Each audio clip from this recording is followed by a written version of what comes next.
এ যেন আয়ামে জাহিলিয়াত যুগের ঘটনা। দুই সহোদর ভাই তাদেরই অপর আরেক ভাইয়ের চোখ তুলে নিলেন, আর এ নৃশংসতার হুকুম দিয়েছিলেন তাদেরই বাবা। বর্বর এ কাণ্ডে সহযোগিতা করেছিলেন ভুক্তভোগীর ভাইয়ের স্ত্রী ও মেয়ের আদরে বড় করা ভাতিজি।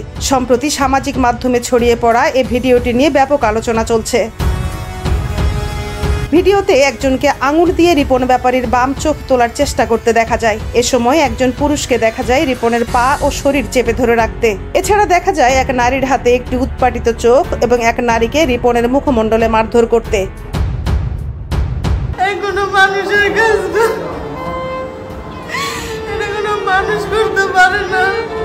রিপন ব্যাপারী বরিশালের মুলাদি উপজেলার নাজিরপুর ইউনিয়নের সাহেবের চর গ্রামের আরশেদ ব্যাপারীর সেজো ছেলে। গত 22 আগস্ট শুক্রবার রাতে রিপনের মেজ ভাই রোকন ব্যাপারী ও ছোট ভাই স্বপন ব্যাপারী লোকজন নিয়ে তার দুই চোখ তুলে নেয় বলে জানায় স্থায়ী বাসিন্দারা।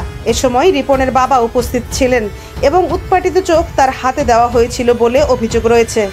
তো এইগুলোর ঝামেলা মিট করার জন্যই আমার বাবাকে ফোন দিয়ে নিছে।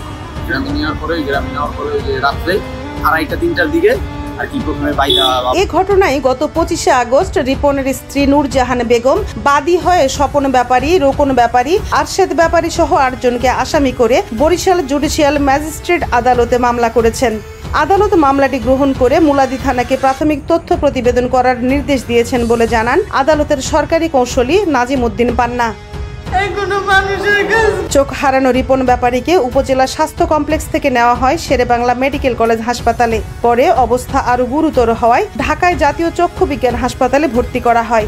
এ ঘটনায় ভুক্তভোগীর স্ত্রী বাদী হয়ে 8 জনকে আসামি করে মামলা করলে আসামিদের গ্রেপ্তারে পুলিশের 2টি দল অভিযানে কাজ করছে বলে জানান মুলাদি থানার ওসি শফিকুল ইসলাম। মারিয়া নূর, নিউজ ডেস্ক, সময়ের কলম।